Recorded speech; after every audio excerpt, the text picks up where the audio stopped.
तालीम दोघांपैकी तालीम. आमचा जो तालमीमधला जो खुराक आहे हा नॅचरल फूड आहे. बरोबर. आमच्या ज्या काही सवयी आहेत तालमीतल्या या आयुष्यामध्ये फार आम्हाला फायद्याच्या ठरल्या. शक्यतो हॉटेलमध्ये कमी जेवायचं. तुम्ही शेवटचं कधी रडलाय?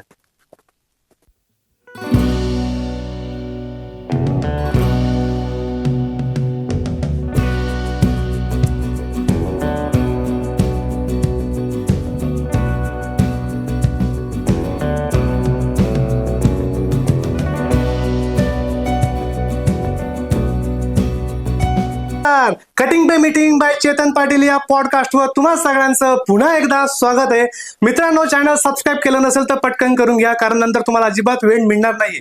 मित्रांनो, ज्यांच्या नावातच रांगडेपणा आहे असे भोसरी विधानसभेचे दमदार आमदार पहलवान महेशदादा लांडगे आज आपल्या सोबत आहेत. दादा, तुमचं खूप खूप स्वागत आहे. नमस्कार. आपण चहा घेऊयात आणि कार्यक्रमाला सुरुवात करूया. जी.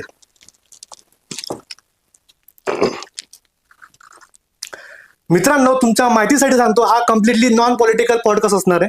तर दादा, बोलता बोलता काही उलट सुलट प्रश्न विचारले गेली तर माफ करा, कारण मी पहिले बाहेर बॉडीगार्ड उभे आहेत, तर थोडंसं सांभाळून घ्या आम्हाला आता. तर माझा पहिला असा प्रश्न आहे की लोक म्हणतात की पॉलिटिकल लोकांची खूप मजा असते. फॉर्च्युनर असते, टोल माप असतो, एक फोन केला की कॉल सेट होतो आणि गाड्या असतात फिरायला वगैरे, पोलीस प्रोटेक्शन असतं, बॉडीगार्ड असतात. तर खरं किती मजा असते? ते बॉडीगार्ड हा जो प्रकार आहे ते बॉडीगार्ड नाही, ते आमच्या संरक्षणासाठी असलेले पोलीस आहेत आपले. बरं. आणि ते काय आमचे पर्सनल बॉडीगार्ड नाही, ते आम्हाला सरकारच्या माध्यमातून मिळालेले आहेत. आणि आज तुमची सुरुवातची आहे कटिंग पेज मीटिंग या माध्यमातून मला फार आनंद होता. आणि तुम्ही सुरुवातच अशी केली की अराजकीय तुमच्या चर्चा असणार आहे. आता हळूहळू पुढे घेऊ आणि काय घाबरण्याचं काय कारण नाही. हा, म्हणजे आता आम्ही बिंदास प्रश्न विचारू. बिंदास प्रश्न विचारू शकतो. दादा, एक गाणं आहे, दुःख अडवायला उंबरासारखा मित्र वणव्यामध्ये गारव्यासारखा. असा कोणता मित्र आहे तुम्ही?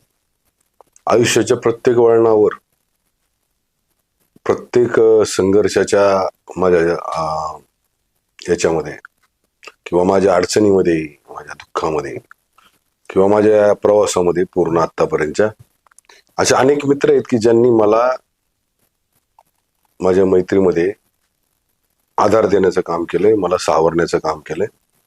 त्यामुळे असे अनेक मित्र आहेत की मी असे एक मित्र असं नाव घेऊन माझ्या त्या बाकीच्या सगळ्या मित्रांना, माझ्या आयुष्यातले जेवढे पण मित्र, माझी मैत्री ही राजकीय मैत्री कोणाशीच राहिली म्हणजे पहिल्यापासून नाही. माझी अशी झालेली मैत्री कुठल्याही व्यक्तीची ही निस्वार्थी असते.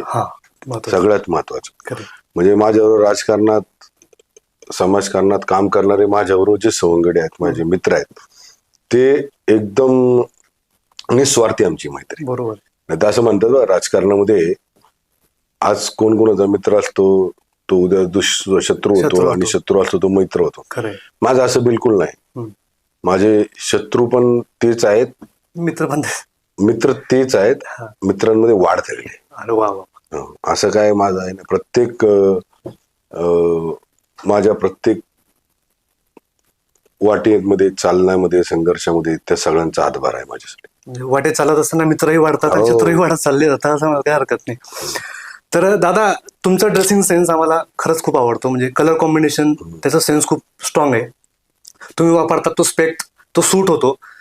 आपण पुढारी म्हटलं की एक स्टेरियोटाइप झब्बा कुर्ता घालून येणारा व्यक्ती डोळ्यासमोर येतो, तर ते कोण डिसाईड करतात? कोणी व्यक्ती ठेवलाय का असं स्पेशली? नाही, असलं काय नाही. हा, कारण तो सेन्स असं काय नाही. पहिल्यापासून मला जी आवड आहे म्हणजे पारंपरिक वेशभूषा करायची, त्याच्यामुळं मला ते आवड पहिल्यापासून आहे. मला पण कधी कधी मला वाटलं की बाबा आज कॅज्युअल राहायचं, मी जीन्स पण घालतो, पण ते कधीतरी. पण माझा रेग्युलर जो आहे तो झब्बा कुर्ताच माझा मी वापरत असतो. पण असं काय नाही माझं की आपल्याला एक प्रकारचं काय डिझाईन वगैरे करून, तसं काय नाही. अच्छा, एकदम साधं आपलं सिंपल. तसं काय. वयाचा कोणत्या वर्षी तुम्हाला वाटलं की आपण आता राजकारणात जावं आणि कोणाकडे पाहून वाटलं किंवा का वाटलं असेल? मी मागच्या पण एका माझ्या चर्चेमध्ये मी सांगितलं होतं की माझी प्रामाणिक इच्छा नव्हती, खरंच इच्छा नव्हती माझी राजकारणात यायची. मला राजकारणात आणलं गेलं हम्म. आणि आणताना मला या ज्या आपल्या लोकशाहीच्या मार्गाने निवडणुका होतात त्यामध्ये मला उभं केलं गेलं. आता हे त्या राजकीय गोष्टी त्याच्यात मला जायचं नाही, हम्म. पण असं वाटलं नव्हतं कधी की मी येईल राजकारणात. माझ्या मित्रांना तुम्ही विचारा कधी भेटले तर, महेश लांडगे आमदार होईल का, हम्म. नगरसेवक होईल का, कारण कधी आपला तो हेच नव्हता.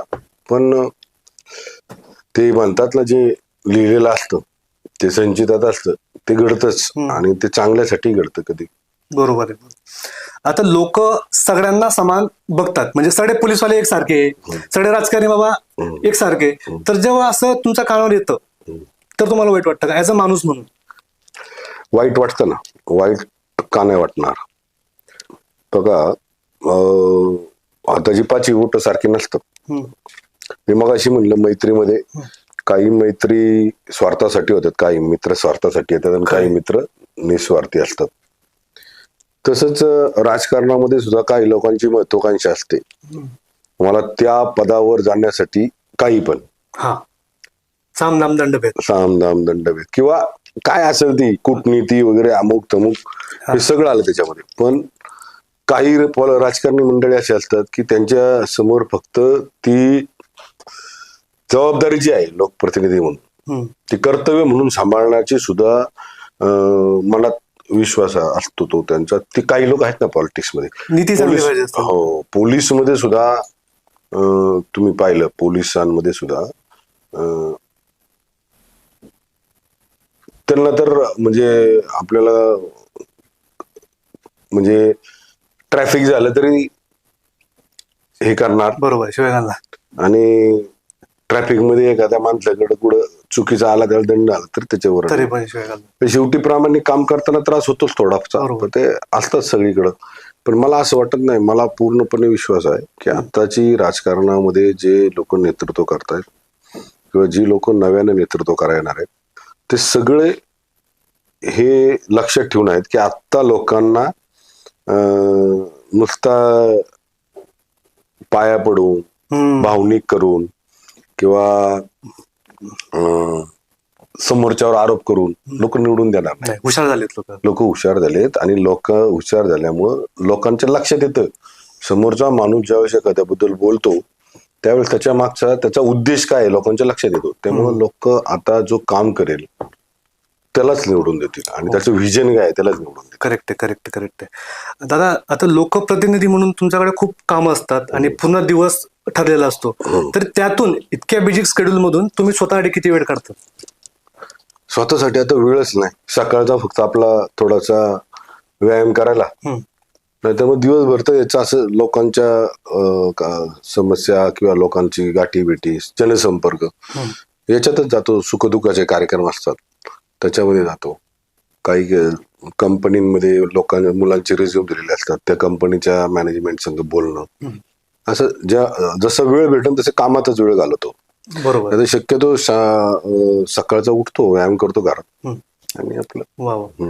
आता फिटनेसचा खूप क्रेज आता आलाय करोना नंतर, तर जिम की तालीम, दोघांपैकी? तालीम. आणि आता तुम्ही आता बऱ्याच दिवसापासून किंवा वर्षापासून तालीम करतायत, तर त्याच्यामध्ये लागलेली शिस्त, ती व्यायामाची असो किंवा खाण्यापिण्याची असतो, ती आता तुम्हाला किती उपयोगी पडते? त्याचाच उपयोग आहे. म्हणून आजपर्यंत डायबिटीस नाही आता, पण ब्लड म्हणजे बीपी नाहीये किंवा अन्य कुठलाही त्रास नाहीये.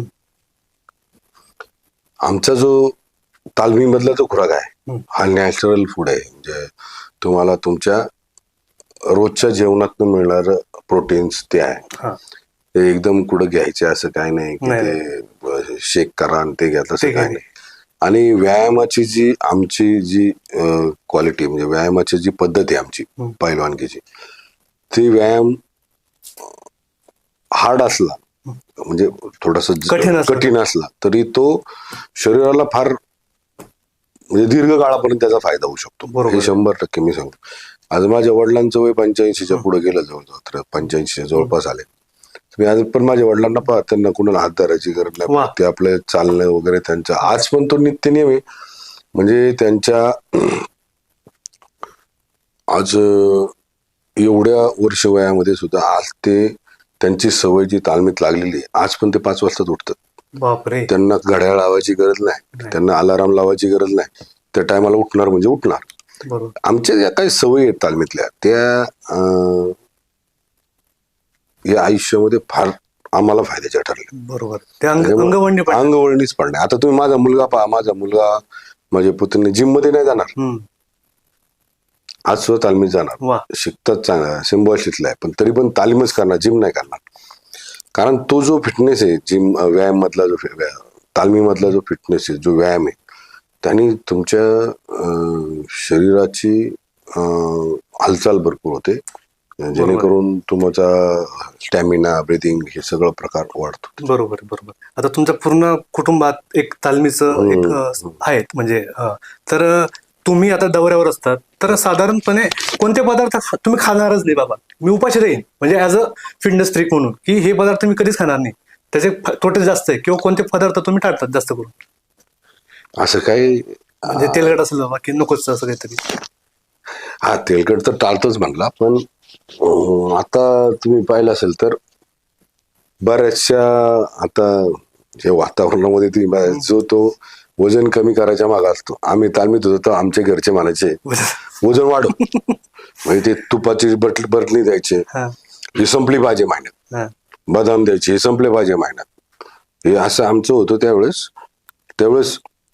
तो जो व्यायाम होता, म्हणून मी सांगतो, तो जो व्यायाम होता ना, त्या व्यायामाला ते पचायचं. आता तेलकट खाल्लं, तुपट खाल्लं, तिखट खाल्लं की काय लगेच चालू होतं, वातावरण बिघडलं की लगेच चालू होतं. आता तुम्ही बघा, आता चिकनगुन्या ते सगळं चालूच आहे. बरोबर. पण असं काय टाळण्याचं कधी आपण फक्त एकच करतो, आपण शक्यतो हॉटेलमध्ये कमी जेवायचं, हॉटेलमध्ये कमी जेवायचं, म्हणजे आपोआप आपल्या ह्याच्यावर कंट्रोल येतो.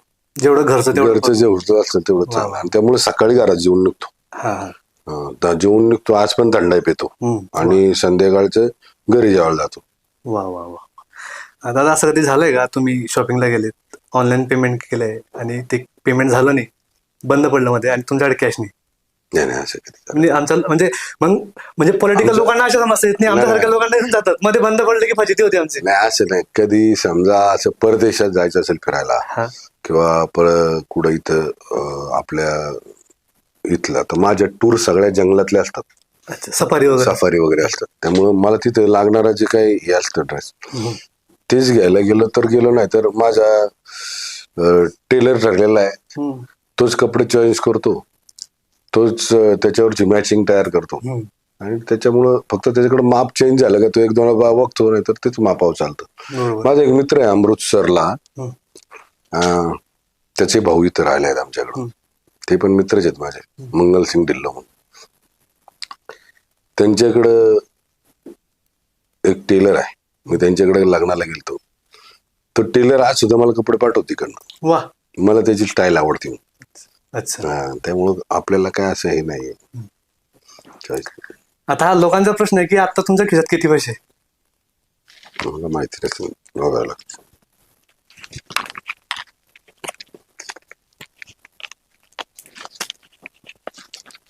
मोजून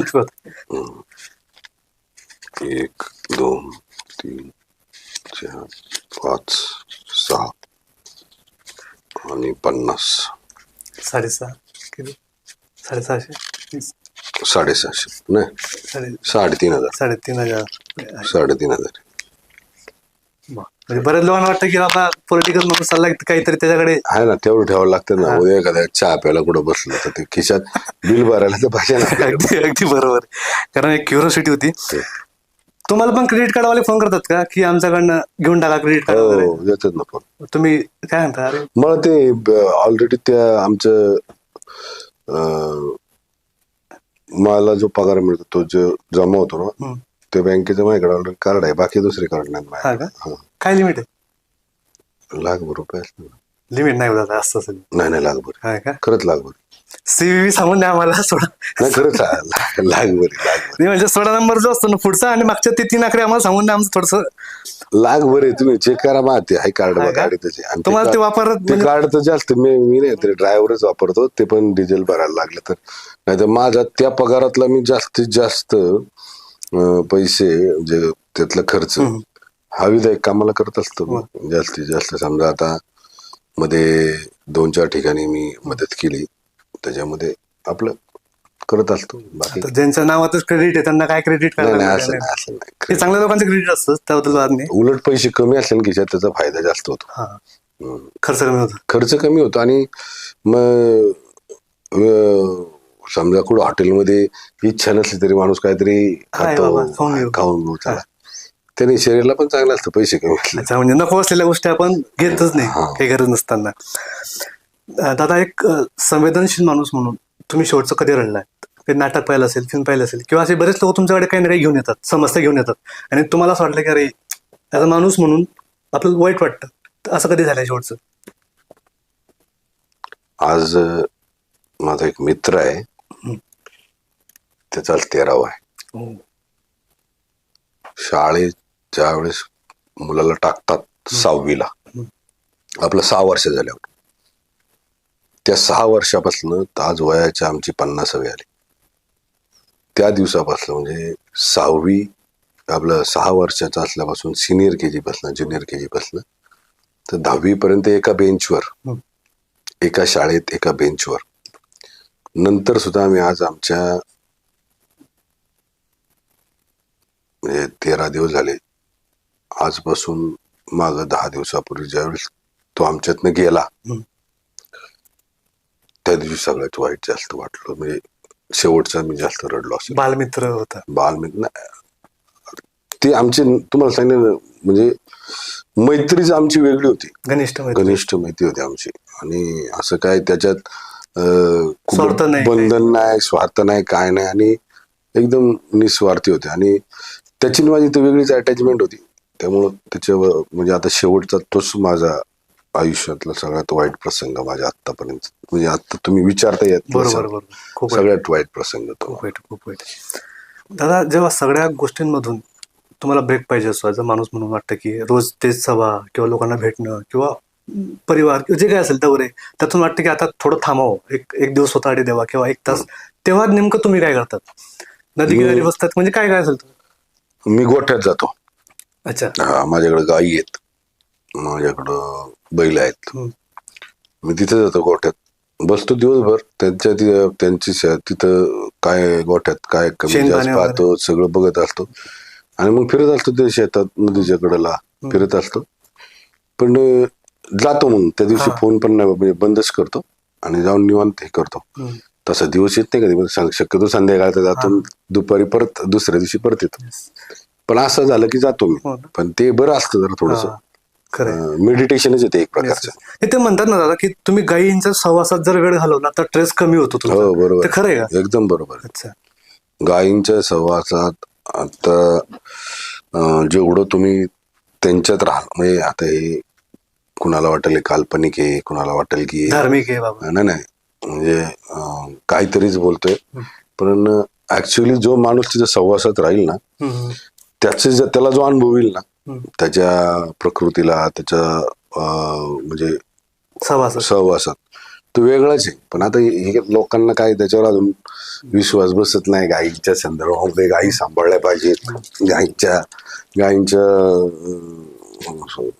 एकदम आता आम्ही करतो त्याच्यामध्ये काम, म्हणून आम्हाला असं वाटतं की लोकांनी पण त्याच्याकडे प्रामुख्याने पाहिलं पाहिजे. गायी कशासाठी आपण सांभाळली पाहिजे, बरोबर. आणि त्यातल्या त्या देशी गायीचा उपयोग काय, हे सगळं ते नंतर. खरंय.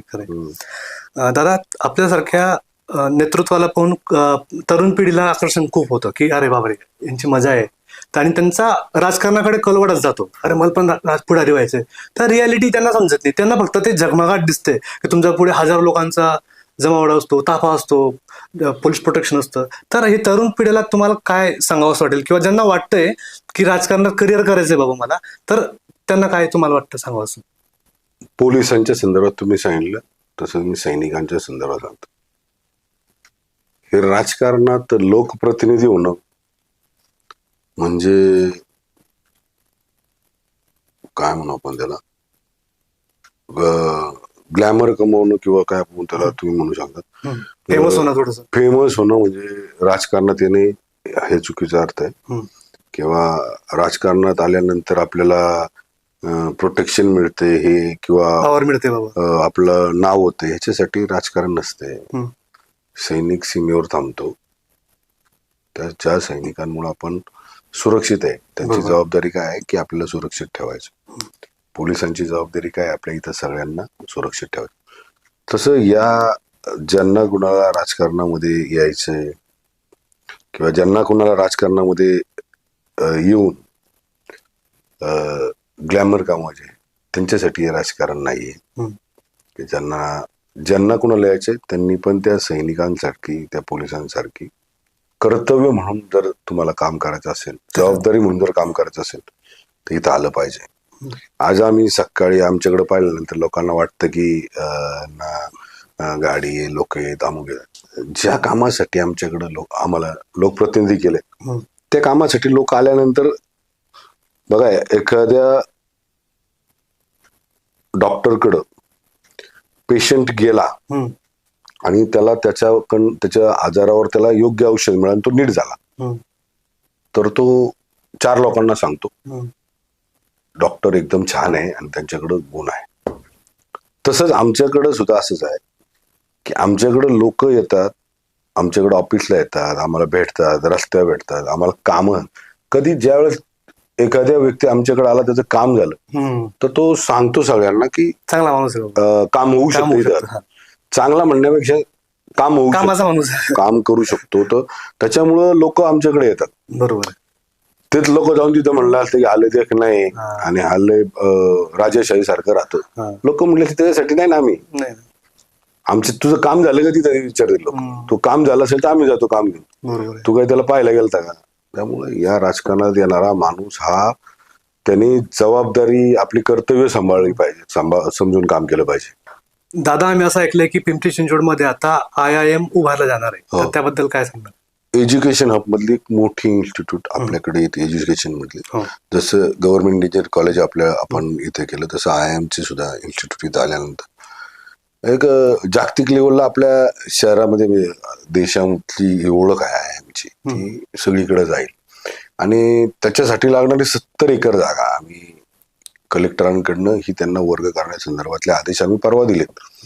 ज्यावेळेस ते येईल IIM सारखी इन्स्टिट्यूट येणं आपल्या एरियामध्ये, गव्हर्नमेंट इंजिनिअरिंग कॉलेज येणं, हे यांनी आपल्या इथल्या राहणीमानात, आपल्या इथल्या एरियामध्ये किंवा आपल्या परिसराची एक उंची वाढवणार. त्यामुळे फायदाच होणार आपल्याला.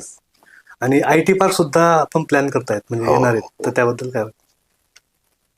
IT पार्क आपण प्राईड वर्ल्ड सिटी म्हणून आहे तिथं आपण करतोय. 50 लाख स्क्वेअर फूटचा तेव्हा IT पार्क आहे. ऍक्च्युली ती प्रायव्हेट लँड आहे, पण त्या व्यक्तीला ज्यांची आहे त्या प्राईड सिटीवाले जे मालक आहेत त्यांच्याशी मी भेटलो.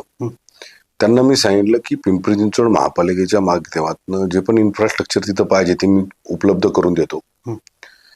आज माझ्याकडं तुमच्याकडे जागा आहे, माझ्याकडे विजन आहे, माझ्याकडं फार तुम्हाला महापालिका असेल, राज्य शासन असेल, केंद्र शासन असेल, यांच्या माध्यमातून जी मदत लागेल ती मी तुम्हाला देतो. बरोबर. तुम्ही त्यात स्वरूपातलं एक काम करावं. मग आम्ही बऱ्याच दिवस चर्चा करत होतो आणि मग आम्ही ठरवलं की 90 मीटर रस्ता जो आपला आहे याचा स्पाईन रोड, तो जो पुढे जातो त्या रोडच्या बाजूला करायचं.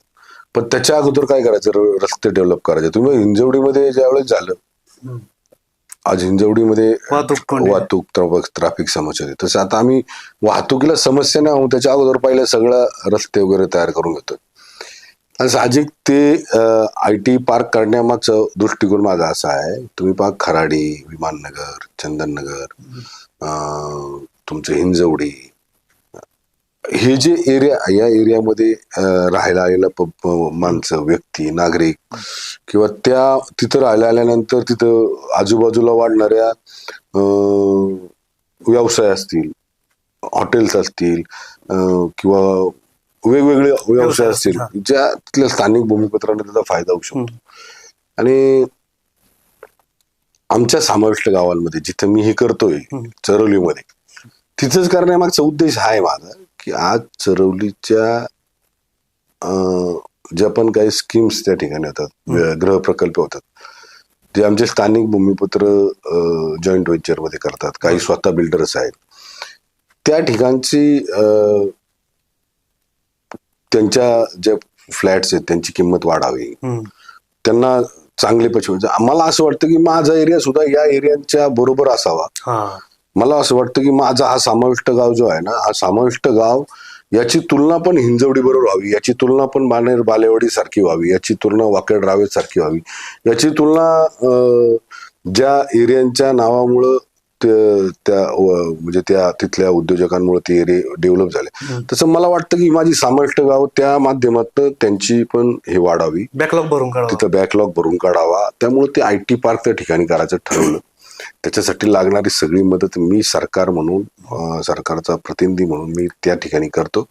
आणि त्यांनी सुद्धा, त्या उद्योजकांनी सुद्धा, अरविंद जैन साहेबांनी सुद्धा त्याच्यात पॉझिटिव्ह विचार केला आणि त्यांनी पुढे ते चालू केलं. त्याचा फायदाच होणार, त्याचं नुकसान होणार नाही.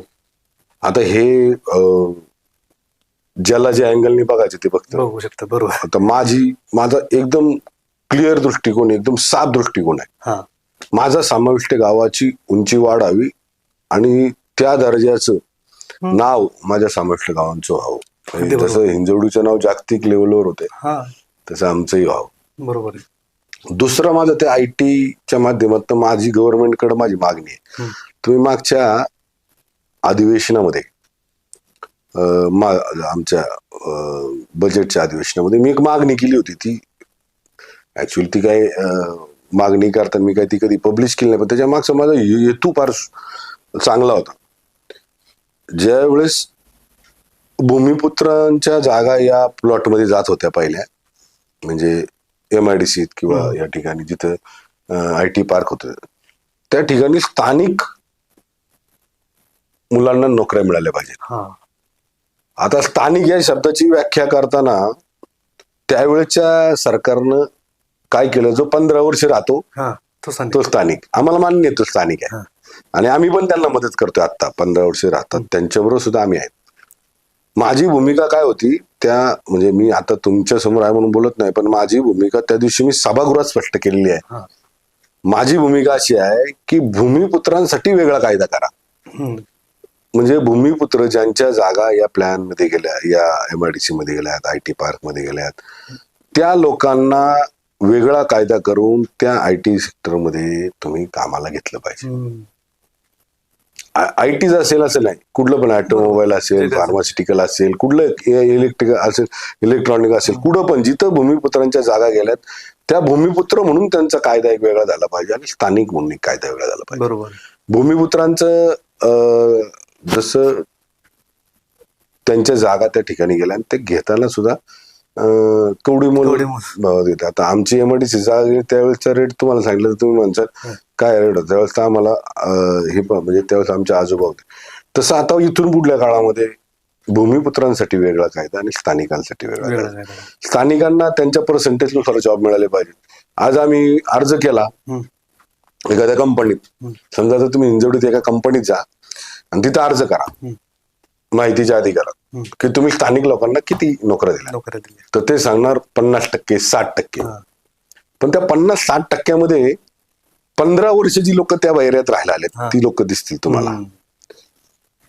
पण तुम्ही त्यांना विचारलं की या हिंजवडी IT पार्क मध्ये किंवा चाकण MIDC मध्ये किंवा रांजणगाव MIDC मध्ये किंवा तळेगाव भूमिपुत्रांना किती नोकऱ्या दिल्या, तुम्हाला एकच माणूस गाव सापडेल.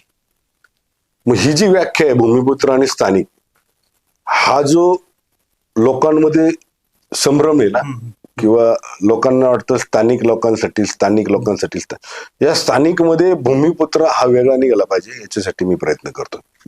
आज IT पार्क झाल्यानंतर मी त्याच्या संदर्भात माझी शासनाकडे मागणी आहे, मागितलेली आहे आणि मी तुमच्या समोर बसले म्हणून नाही म्हणत, पण मी या अधिवेशनामध्ये ती मागणी केलेली आहे. बरोबर. तुम्ही आमचे हे पाहू शकता पटलावरती मी बोलल्याची सगळी माहिती आहे. बरोबर.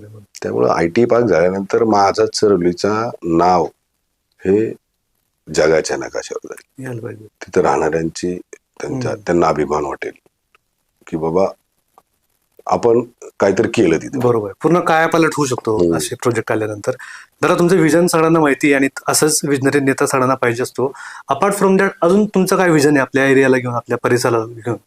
तर तुम्ही जर साधारण माहिती घेतली, मागच्या 5-10 वर्षामध्ये पिंपरी चिंचवड शहरामध्ये दरवर्षी 10% वाढ होते लोकसंख्येमध्ये राहण्यामध्ये. समजा 25 लाख असेल तर आज 25 लाख असेल तर पुढल्या वर्षी 2.5 लाखाने वाढते, म्हणजे ती 27.5 लाख होते. त्याच्या पुढे तुम्ही गेले तर अजून 30 चढते, अशी 10% वाढते. बरोबर. हे जे लोक शहर आपल्याला आवडीचं शहर किंवा राहण्यायोग्य शहर म्हणतात, त्या राहण्यायोग्य शहराला तेवढ्या सुविधा मग त्या सुविधांमध्ये सार्वजनिक लाईट, पाणी, रस्ते हे तर आलंच. त्याचबरोबर या शहरामध्ये राहायला आलेला जो परिवार आहे त्यांच्या विद्यार्थ्यांसाठी, त्या महिलांसाठी, त्या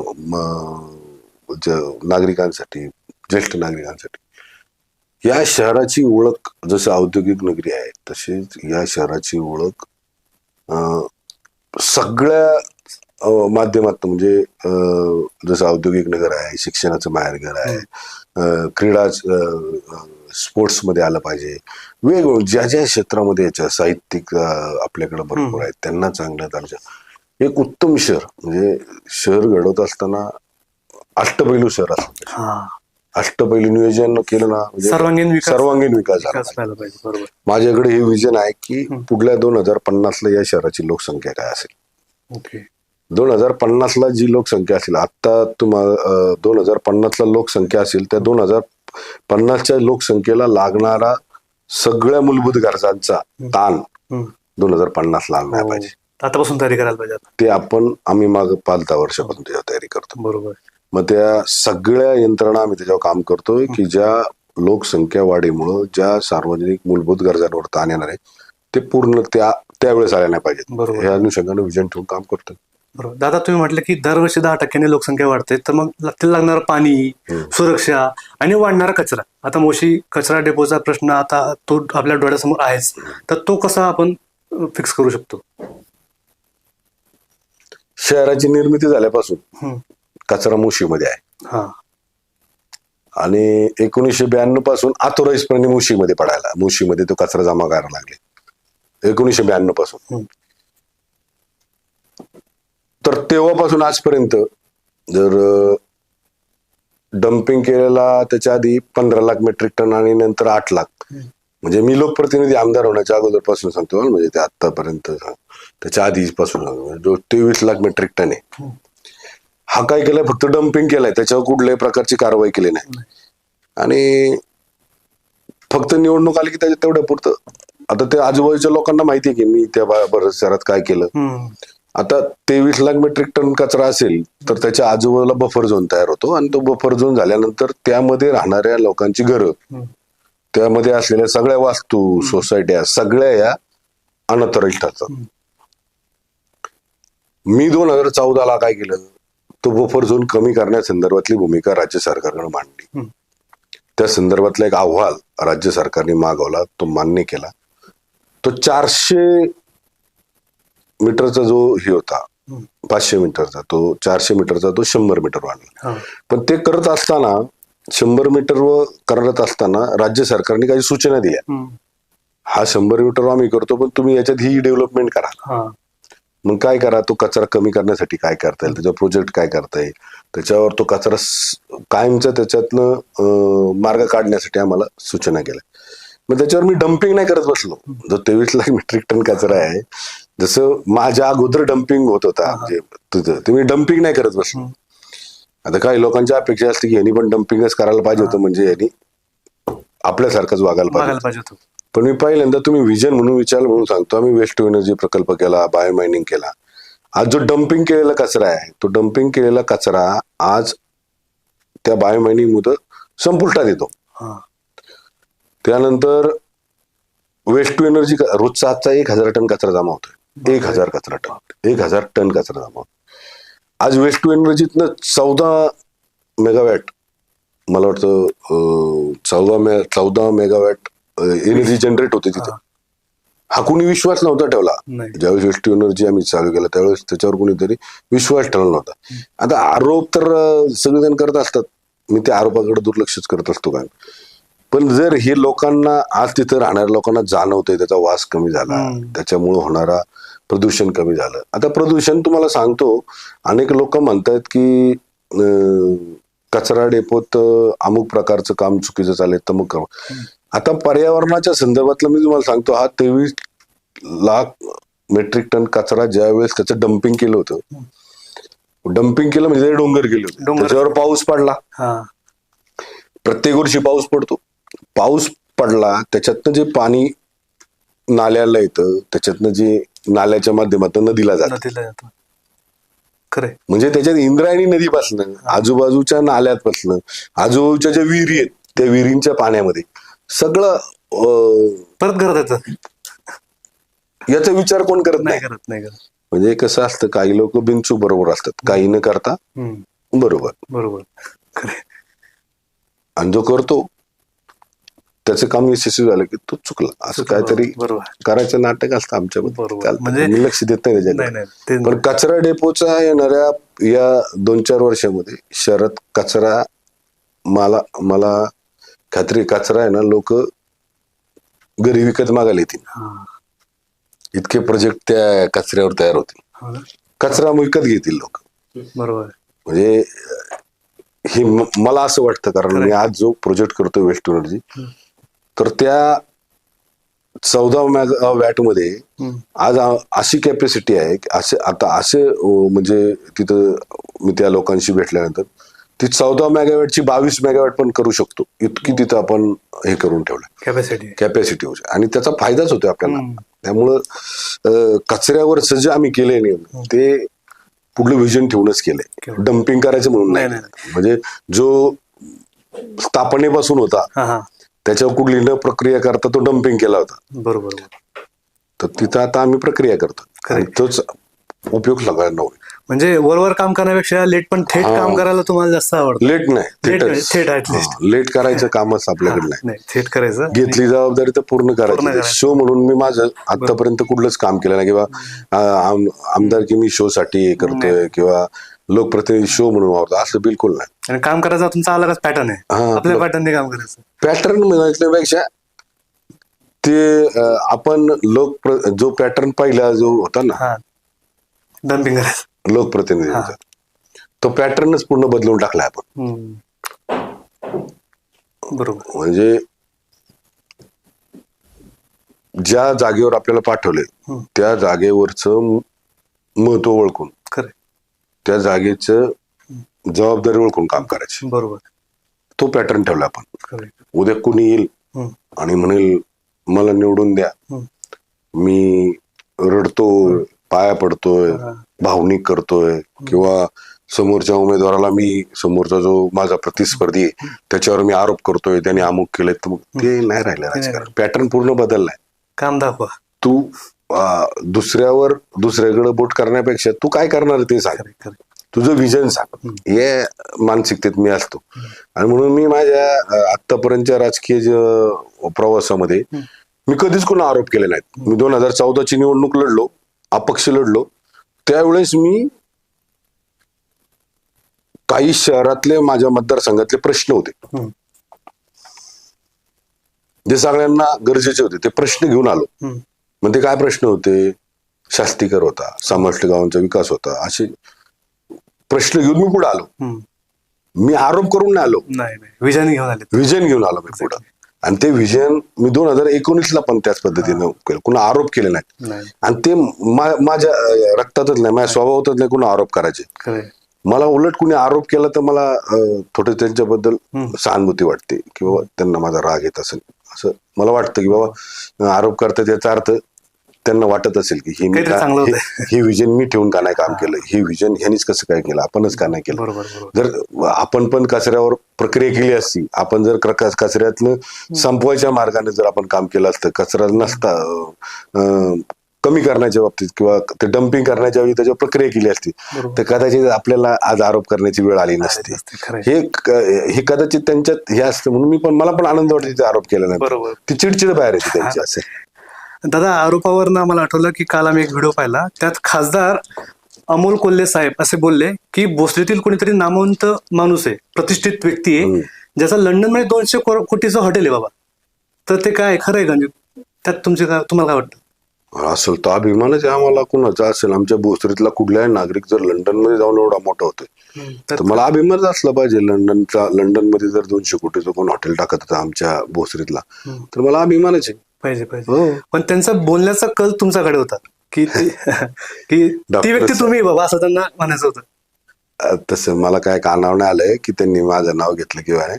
पण डॉक्टर साहेबांनी जर तसा असेल त्यांचा, हे खासदार साहेबांचा, की महेश लांडगेकडे, मी ते ऐकलं नाही, तुमच्यामुळे बोलतोय. जर ज्याला कुणाला वाटतंय की बाबा महेश लांडगेचा असं असं आहे, मी आज तुमच्या माध्यमातून सांगतो, त्यांनी जर तशा प्रकारचे पुरावे दिले तर आता जरी माझं लेटर पॅड तुम्ही आणलं तर मी सही देऊन राजीनामा आता तुमच्याकडे देऊन टाकतो. परत राजकारणात दिसणार नाही. बापरे. राजकारणात दिसणार नाही मी परत. आपल्याला ती सवय नाही ताकाला जायची आणि गाडगाला पाहिजे. आपण एकदम क्लिअर माणूस आहे. आणि भोसरी मधला नागरिक जर तिथं जाऊन करत असेल, त्यात काय वाईट आहे? त्यात काय वाईट आहे? तो जो व्यवसाय करतो तिथे जाऊन. तर मी आता तुमच्या माध्यमातून सांगतो ना, लिहून देतो मी लगेच राजकारणात निवृत्ती. असं काय असेल लंडन मध्ये महेश लांडगेचं, तर त्याच क्षणी राजीनामा, त्याच क्षणी राजकारणात निवृत्ती. पण आरोप करणाऱ्यांनी सुद्धा मग काय तर त्याची जबाबदारी घेतली पाहिजे. जर हे खोटे आरोप असतील, त्यांनी राजकारण सोडावं. त्यांनी पण काय, माझं इच्छा नाही त्यांनी राजकारण सोडावं, डॉक्टरांनी सोडावं किंवा अजून कोणी सोडावं. पण मग इथून पुढे सुद्धा आरोप करताना थोडस जरा सावधपणे करावे.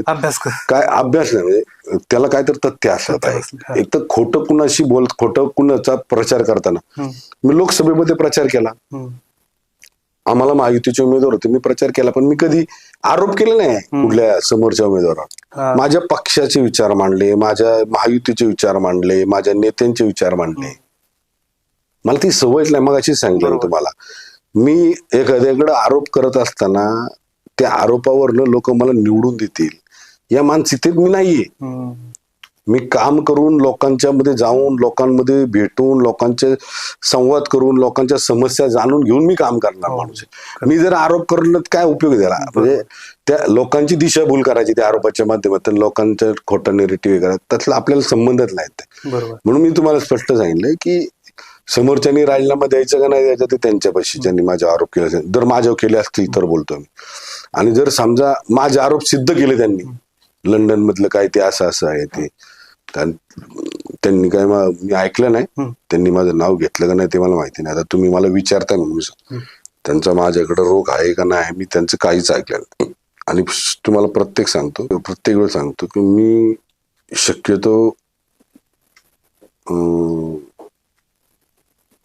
ठराविक लोकांचीच भाषणं ऐकतो, जी दिशा देणारी भाषणं असतात. बरोबर. समाजाला, नागरिकांना, राज्याला, गावाला, आपल्या सगळ्या भारताला, देशाला दिशा देणारी भाषणं असतात, ती मी ऐकतो. त्यामुळं माझ्याबद्दल कोणी आरोप केलेला असेल तरी मी त्याकडे लक्ष देत नाही. दादा, जसं एक डॉक्टर दुसऱ्या डॉक्टरचं कौतुक करत नाही, तसं एक राजकारणी दुसऱ्या राजकारणीचं कौतुक करत नाही. तरी ॲज अ माणूस म्हणून तुमच्याशी कोणते मित्र आहेत का जे कदाचित दुसऱ्या पक्षात असतील पण तरी त्यांचं काम तुम्हाला आवडतं? असा तो प्रत्येक लोकप्रतिनिधी जो वेगळ्या विचारधारेत, वेगळ्या पक्षात काम करतो, जो लोकांची सेवा करतो, लोकांच्यासाठी झटतो, त्याचे जे पद आहे, त्याला जी दिलेली जबाबदारी आहे, ते सर्वस्वी त्या लोकांसाठी, नागरिकांसाठी, मतदारांसाठी करतो. तो प्रत्येक नेता मला आवडतो. मी असं एकाचं नाव विरोधातलं घेऊन त्या बाकीचे, म्हणजे बघा सारखंच, मला कुठलं पण तुम्हाला ओपनर पाठवलं क्रिकेटला, वन डेच्या मॅचला ओपनर पाठवलं, तुमची जबाबदारी काय आहे? तुम्ही त्या लेवलनी खेळलं पाहिजे.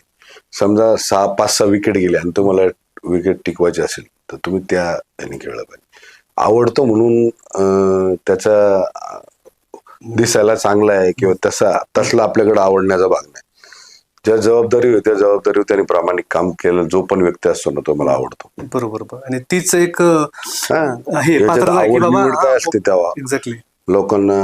आता शेवटी तुम्ही पाहताय राजकारणामध्ये एखादं माझं काम आवडत जरी असेल कुणाला, माझं काम जरी आवडत असेल कुणाला, मी माझ्याबद्दल, तर ते माझ्या कामाचं मी जे केलेलं काम आहे, आता तुम्हाला सांगतो 460 कोटी रुपये या पिंपरी चिंचवड शहरातल्या भोसरी मतदारसंघातल्या लोकांचे शास्तीकराच्या माध्यमातून माझ्याकडनं माफ झाले. आता माफ झाले 460 कोटी रुपये माफ झाले. ते 460 कोटी माफ झालेल्या लोकांची, जेवढ्या लोकांची माफ झाले त्यात मग स्थानिक आहेत, भूमिपुत्र आहेत किंवा वेगवेगळे आहेत, त्यात माझ्या विरोधात काम करणाऱ्या विचारधारेतले जो लोक आहेत, माझ्या विरोधात काम करणाऱ्या लोकांची सुद्धा, त्यांची सुद्धा असतील काही नातेवाईकांचे. आता ती काम झाल्यामुळं सगळ्यांचाच फायदा झाला. त्याचं मी असं म्हटलं नाही की फक्त मला मतदान करणाऱ्या लोकांचं माफ करा किंवा माझ्या पक्षाचे लोक आहेत त्यांनाच माफ करा, असं मी नाही केलं. मी करताना काय केलंय, म्हणजे तो 460 कोटी रुपये जो माफ झाला माझ्या मतदारसंघातला, त्याच्यामध्ये विशिष्ट एका जाती धर्माचा न झालेला, सगळ्यांचा झाला. विशिष्ट एका पक्षाचा न झालेला, तो सगळ्यांचा झालाय. आता माझ्या विरोधात जेवढे लोक फिरतायत ते कदाचित त्यांचा पण झाला असेल. त्यांना ती कंत आहे की बाबा हे बरोबर. तसं माझं मत त्यांनी अप्रिशिएट केलं पाहिजे, त्यांनी स्वीकारलं पाहिजे बाबा हे खरंच चांगलं काम आहे, मोठं मन पाहिजे. हा, मी पण जसं समजा का त्यांनी चांगलं काम केलं तर मी स्वीकारतो ना. मी तुम्हाला म्हटलं की मागं पण मला एकाने प्रश्न विचारला, पुन्हा नाशिक रोडच्या संदर्भामध्ये आता जो कॉरिडॉर झाला त्याच्यात तुमचं काय मत आहे. मी म्हणलं याच्यात आजी माजी खासदार सगळे लोकप्रतिनिधी ज्यांनी प्रयत्न केले त्या सगळ्यांच्या कामाला यश आलंय. आणि त्याचा फायदा असा आहे, या रोडून जाणारा माणूस फक्त भारतीय जनता पार्टीचा नाही, या रोडून जाणारा महायुतीचा नाही, महाविकास आघाडीचा नाही, बरोबर. इथून जाणारा सर्वसामान्य माणूस, उद्योजक असेल, बिझनेसमॅन असेल, काय असेल तिथं, शेतकरी असेल, कामगार असेल, त्या सगळ्यांना याचा फायदा झाला. आणि म्हणून मी सगळ्यांचं कौतुक केलं. मी काय विशेष फक्त एक नाव घेतलं, ते म्हणजे आदरणीय गडकरी साहेबांचं, ज्यांच्या माध्यमातून हे झालं. खरे. मग ती मी स्वीकारलं बाबा. त्याच्यासाठी मी असं म्हटलं नाही की फक्त त्याच्यावरून भारतीय जनता पार्टीचे लोक गेले पाहिजे. सरकार भारतीय जनता पार्टीचे केंद्रात, पंतप्रधान भारतीय जनता पार्टीचे, मंत्री ज्यांनी केलं आदरणीय गडकरी साहेब हे भारतीय जनता पार्टीचे. हे बा ज्या व्यक्तीसाठी योगदान, ज्या गोष्टी घटनेसाठी योगदान देतो, ज्या कामासाठी, ज्या प्रकल्पासाठी त्याचं योगदान नाकारता येत नाही आपल्याला. म्हणून मी माग सुद्धा मठाला मला वाटतं ज्या दिवशी हा डिक्लेअर झाला त्या दिवशी पण मी माझं स्टेटमेंट हे दिलं की याच्यासाठी आजी माजी खासदार, या परिसरात लोकप्रतिनिधी, सगळ्या पक्षाचे, त्या सगळ्यांचं योगदान आहे. समाधान या गोष्टीचं माना की तो प्रश्न सुटला. तसंच मी सांगतो, जो व्यक्ती ज्या जबाबदार पदावर आहे त्या जबाबदारीचे काम त्या जबाबदारीने करतोय का, तो मला आवडतो. वा वा. तर दादा, आतापर्यंत तुम्ही बरेच इंटरव्ह्यू दिले असतील किंवा बरेच पॉडकास्ट दिले असतील, पण आमचा पॉडकास्ट नवसाचा पॉडकास्ट आहे. हा चिराग आहे, याला घासल्यानंतर तुम्हाला 3 संधी मिळतील.